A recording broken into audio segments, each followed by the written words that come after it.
ప్రియ దేవుని బిడ్డలారా, బైబిల్ చదవటం వినటం వల్ల మనలో విశ్వాసం పెరుగుతుంది. మన మార్గానికి త్రోవ చూపుతుంది.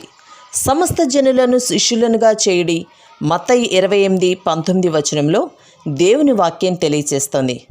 తెలుగు బైబిల్స్ను ఆర్ఆర్కే మూర్తి గారు రీసెర్చ్ చేసి విశ్లేషణ చేసిన బైబిల్లోని ప్రతి అధ్యాయాలను వచనాలను వరుస క్రమంలో అనగా ఆదికాండం నుండి ప్రకటనా గ్రంథం వరకు ఇవ్వబడుతుంది. ప్రతి ఒక్కరూ ఆధ్యాత్మికంగా విశ్వాసంలో బలపడి మీ జీవితంలో ఎదుర్కొంటున్న సమస్యల నుండి విడుదల పొందండి. ప్రతి ఒక్కరూ మీ దీవెన టీవీని సబ్స్క్రైబ్ చేసి ఈ వాక్యాన్ని లైక్ చేసి మీ మిత్రులకు బంధువులకు షేర్ చేయండి. దేవుని సువార్తను ప్రకటింపబడుటలో మీరు పాలిభాగస్తులు కండి. ప్రియ దేవుని బిడ్డలారా, మన ధ్యాన భాగం యోహాను సువార్త 17వ అధ్యాయం 18 నుండి 26వ వచనం వరకు. జాగ్రత్తగా వినండి. యేసు ప్రభువు తండ్రికి ప్రార్థన చేస్తున్నాడు. అన్నాడు, తండ్రి, నీవు నన్ను లోకమునకు పంపిన ప్రకారం నేను వారిని లోకానికి పంపాను. వారు సత్యమందు ప్రతిష్ఠ చేయబడినట్లు వారి కొరకై నన్ను ప్రతిష్ఠ చేసుకుంటున్నాను. నీవు నన్ను పంపావని లోకము నమ్మేటట్లు తండ్రి, నాయందు నీవు నీయందు నేను ఉన్నలాగున వారు మనయందు ఏకమై ఉండాలని వారి కొరకు మాత్రమే నేను ప్రార్థించటం లేదు. వారి వాక్యము వలన నాయందు విశ్వాసముంచే వారందరూ ఏకమై ఉండాలని వారి కొరకు ప్రార్థిస్తున్నాను. మనము ఏకమై ఉన్నలాగున వారు ఏకమై ఉండాలని నీవు నాకు అనుగ్రహించిన మహిమను నేను వారికిచ్చాను. వారియందు నేను నాయందు నీవు ఉండడము వలన వారు సంపూర్ణులుగా చేయబడి ఏకముగా ఉన్నందున నీవే నన్ను పంపావని, నీవు నన్ను ప్రేమించినట్లే వారిని ప్రేమించావని లోకము తెలుసుకునేటట్లు నాకు అనుగ్రహించిన మహిమను వారికిచ్చాను. తండ్రి, నేను ఎక్కడ ఉంటానో అక్కడే నీవు నాకు అనుగ్రహించిన వారు నాతో కూడా ఉండాలని, నీవు నాకు అనుగ్రహించిన నా మహిమను వారు చూడాలని కోరుతున్నాను. జగత్పునాది వేయబడకమునుపే నీవు నన్ను ప్రేమించావు. నీతి స్వరూపుడవైన తండ్రి, లోకము నిన్ను ఎరుగలేదు, నేను నిన్ను ఎరుగుదును. నీవు నన్ను పంపావని వీరు ఎరిగి ఉన్నారు. నీవు నాయందు ఉంచిన ప్రేమ వారియందు ఉండునట్లు, నేను వారియందు ఉండునట్లు వారికి నీ నామము తెలియచేశాను, ఇంకా తెలియచేస్తాను. యేసు చేసిన మహాప్రార్థన మనందరికీ ఎంతో ఆశీర్వాదకరం. ప్రధాన యాజకుడు అతి పరిశుద్ధ స్థలంలో ఉండి చేసిన ప్రార్థన. 15వ అధ్యాయం దేవాలయానికి బయటి ఆవరణమైతే 16వ అధ్యాయం పరిశుద్ధ స్థలం, 17వ అధ్యాయం అతి పరిశుద్ధ స్థలం. యేసు ప్రభువు అపొస్తలుల పక్షాన చేసిన విజ్ఞాపన. యేసు ప్రభువుకు తన శిష్యులంటే అపొస్తలులంటే ఎంత ప్రేమో, ఎంత శ్రద్ధో, ఆసక్తో గమనించండి. శిష్యులు ఆయనకు చెందిన చిన్న మంద.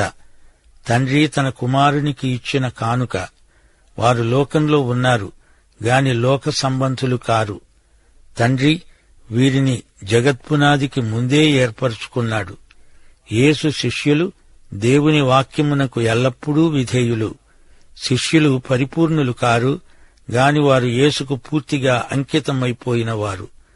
తండ్రి యేసు ఏకమై ఉన్న సంగతి శిష్యులు గ్రహించారు. శిష్యులు ప్రభువు యొక్క చిత్తమెరిగి ఆయన సార్వత్రిక దర్శనములో పాలు పొందినవారు. యేసు ప్రభువు ప్రార్థన లోకంలో ఉన్న విశ్వాసులందరికీ వర్తిస్తుంది. తన వారి కాపుదల కొరకై ప్రభువు ప్రార్థించాడు. దేవుడు వారి యజమాని తండ్రి. దేవుడు వారిని ఏర్పరచుకున్నాడు. పాత నిబంధన వ్యవస్థలో దేవుడు తన ప్రజల మధ్య ఉండి వారికి తన మహిమను కనపరిచాడు. అయితే కొత్త నిబంధనలో క్రీస్తునందు దేవుని మహిమ కనిపించింది. క్రీస్తు శిష్యులు ఆయనను మహిమపరిచారు. సంఘయుగంలో పరిశుద్ధాత్మ క్రీస్తునే మహిమపరుస్తున్నాడు. విశ్వాసులందరూ క్రీస్తునే మహిమపరుస్తారు. దేవుని కుమారునికే మహిమ. యేసు ప్రభువు తండ్రి వద్దకు వెళ్లిపోతూ తన శిష్యులను ఇక్కడే ఉంచాడు.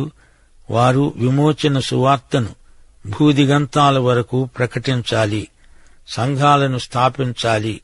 సంఘయుగంలో 2 మహానగరాలు ఉనికిలోకి వచ్చాయి. మానవ నగరం, దేవుని నగరం. శిష్యులు ఈ లోకంలో ఉన్నారు గనుక ప్రభువు వారి పక్షాన విజ్ఞాపన చేశాడు. యేసును సిలువ వేసిన లోకం ఆయన శిష్యులను హింసించకుండా వదలదు. యేసు శిష్యులు లోకము నుండి ప్రత్యేకించబడిన వారు. ఇస్కరియోతు యూదాను గురించి ప్రభువు నాశనపుత్రుడు అన్నాడు. ఇస్కరియోతు యూదా యేసు మందలోని గొర్రె కాడు, అతడు ద్రాక్షవల్లిలోని ఎండిపోయిన తీగె. తన ప్రభువైన యేసును అమ్మాడు. అతడు సైతాను చేతిలోని సాధనమయ్యాడు. అపొస్తలుల కార్యములు 2వ అధ్యాయం 23వ వచనం, దేవుడు నిశ్చయించిన సంకల్పమును ఆయన భవిష్య జ్ఞానమును అనుసరించి యేసు అప్పగించబడ్డాడని మనము గుర్తుంచుకోవాలి. అపొస్తలుల కార్యములు 4వ అధ్యాయం 28వ వచనం, ఏవి జరగాలని దేవుని హస్తము, దేవుని సంకల్పము నిర్ణయించాయో అలాగే జరిగింది. సైతానీయమైన ఈ లోకంలో శిష్యులు గొప్ప ప్రమాదంలో ఉన్నారు. అయినా దేవుని వాక్యమును బట్టి వారికి ధైర్యము, ప్రోత్సాహము కలిగాయి. లోకంలోని పాపాలను శిష్యులు బట్టబయలు చేస్తున్నందుకు లోకం వారి మీద పగబట్టింది. ఈ సంఘర్షణల మధ్య తన శిష్యులను దేవుడు కాపాడాడు. అంతేకాదు, శ్రమల మధ్య నుండి వారిని దేవుడు తీసుకుపోడు. పాత నిబంధనలో దానియేలు అన్యరాజ్యంలో ఎలా ఉన్నాడు? ఆ మాటకొస్తే ఫిలిప్పీ పత్రిక 4వ అధ్యాయం 22వ వచనంలో కైసరు ఇంటివారిలో ఉన్న పరిశుద్ధుల సంగతేమిటి? సైతానీయ అబద్ధాల మధ్య దేవుని సత్యాన్ని ప్రకటించే సాక్షులే యేసు శిష్యులు. సైతాను విశ్వాసులను నాశనం చేయటానికే పూనుకున్నాడు. శిష్యులకు పలాయన మనస్తత్వం ఉండకూడదు. ఈ లోకంలో ఉన్నా మనము పరలోక సంబంధులము. మన నూతన జన్మచేత మనం పరలోక పౌరులమయ్యాము. శిష్యుల కాపుదల కొరకు, వారి ప్రతిష్ఠ కొరకు, అనగా వారి పవిత్రీకరణ కొరకు ప్రభువు ప్రార్థించాడు. లోకంలోని పాపం, లోకపు విలువలు, లోకము యొక్క గమ్యం, వాటితో యేసు శిష్యులకు ఎట్టి ప్రమేయమూ లేదు. ఇక 18వ వచనం నుండి యేసు ప్రార్థనలో మనకు ముత్యాల్లాంటి సత్యాలు లభిస్తాయి. మనం లోకంలో ఉండగా యేసు సాక్షులం. యేసు మనతో ఎలా సంయుక్తమై ఉన్నాడో అలాగే మనము యేసుతో సంయుక్తతా స్థితిలో ఉండాలి. అలాగే కొనసాగాలి. యేసు ప్రభువు నీకోసం, నాకోసం ప్రార్థన చేశాడు. ఈ రోజు వరకు మన మహాప్రధాన యాజకుడు మనందరి పక్షాన విజ్ఞాపన చేస్తున్నాడు. యేసు చేసిన ఈ ప్రార్థనకు తండ్రి వెంటనే జవాబిచ్చాడు. సంఘమంతా ఒకే శరీరం. ఇది యేసు శరీరం.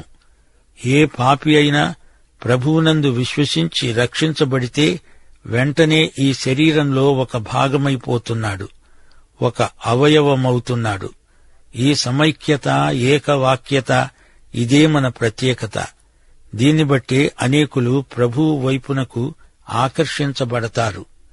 తండ్రికి కుమారునికి ఉన్న సమైక్యత క్రీస్తుకు విశ్వాసికి మధ్య ప్రవర్తిల్లాలి.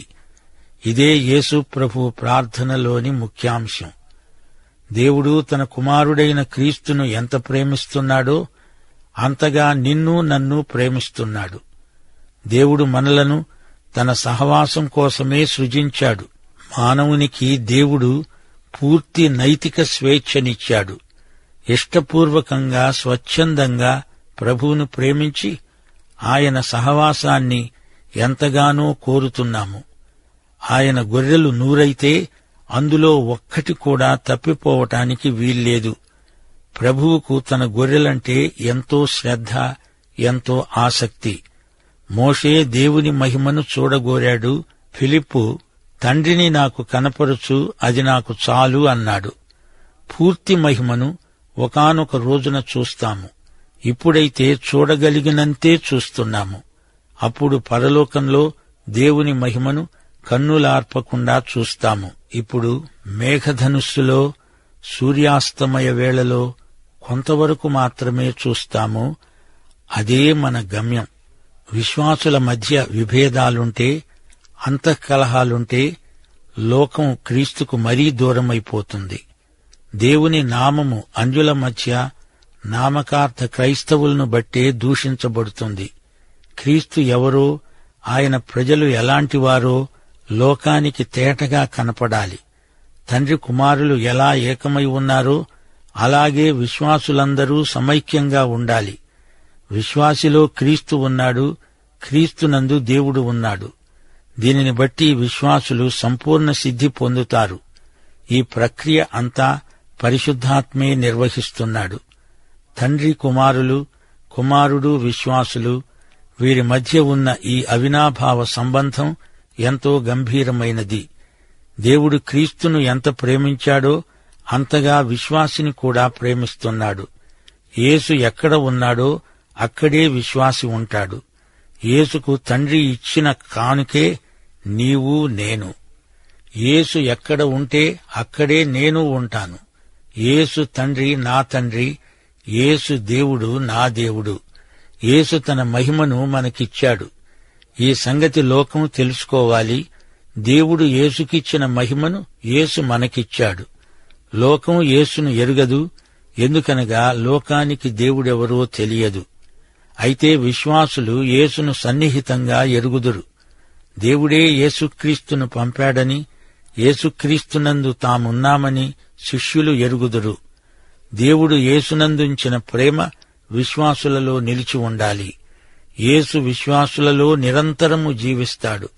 తండ్రి నామమే యేసు నామం. ఈ నామమును ధరించినవారు, భరించినవారు యేసు శిష్యులు. వీరే యేసు విశ్వాసులు.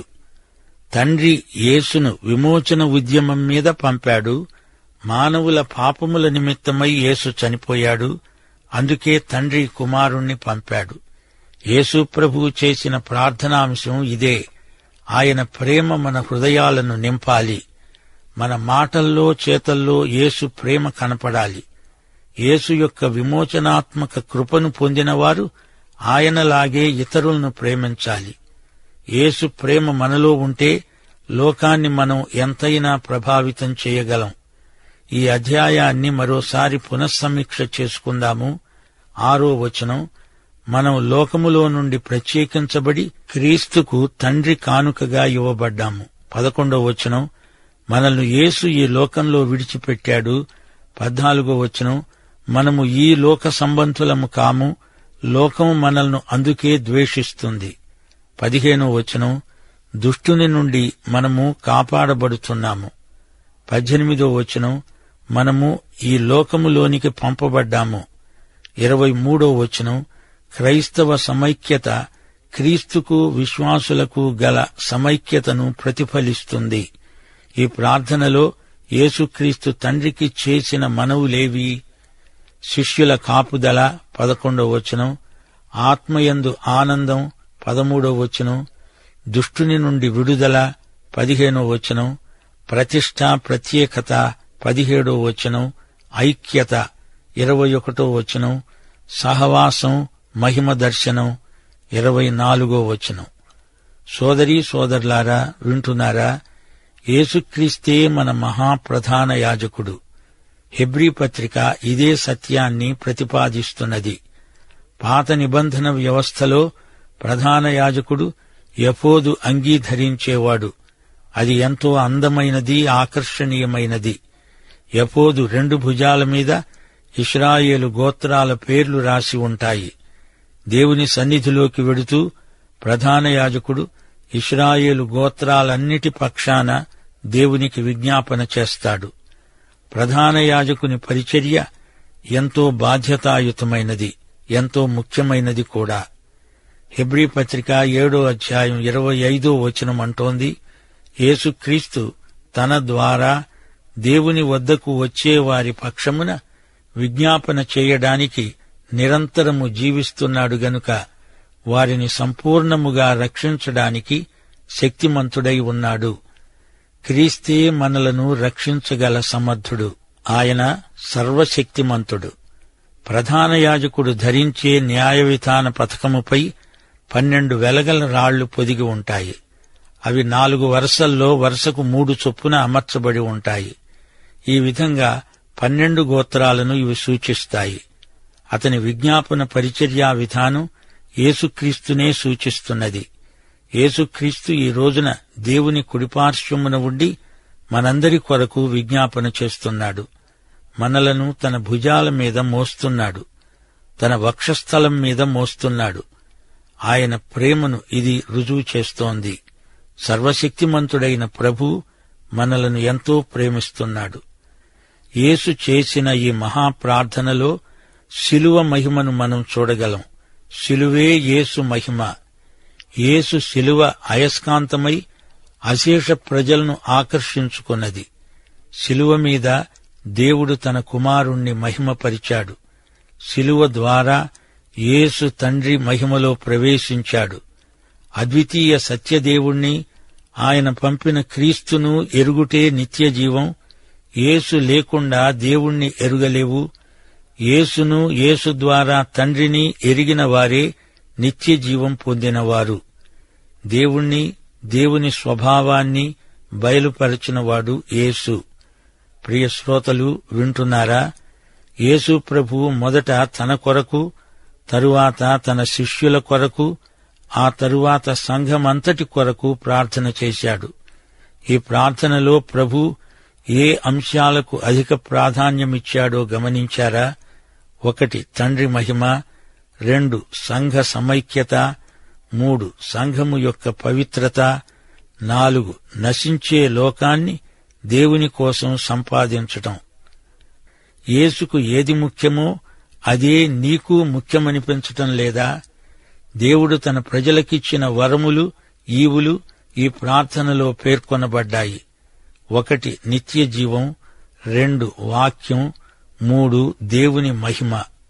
గమనించాలి, విశ్వాసులందరూ యేసుకు దేవుడిచ్చిన కానుకలు. అలాగే యేసుక్రీస్తు దేవుడు మనకిచ్చిన ప్రేమ కానుక. ఇదంతా దేవుని అవ్యాజ కృప. లోకం అనే మాట ఈ ప్రార్థనలో సరిగ్గా 19 సార్లు వస్తుంది. లోకాన్ని జయించినవాడు మన ప్రభువు. ఆయన విజయం మనదే. మనము దేవుని రాజ్యమును, ఆయన మహిమను మొదట వెతకాలి. ఆయన ఆనందాన్ని మనం పంచుకోవాలి. ఆయన వాక్యంలో శుద్ధి చేయబడాలి, ప్రతిష్ఠించబడాలి. నశించిన వారిని దేవుని రక్షణకు నడిపించాలి. దేవుని ప్రజల మధ్య సమైక్యతను మనం పెంపొందించాలి. ఈ అధ్యాయమంతటిలో మహిమ అనేది కీలక పదం. యేసు ఈ లోకానికి వస్తూ పరలోకంలో తన మహిమను విడిచాడు. ప్రభువు తన తండ్రిని ఎంతో మహిమపరిచాడు.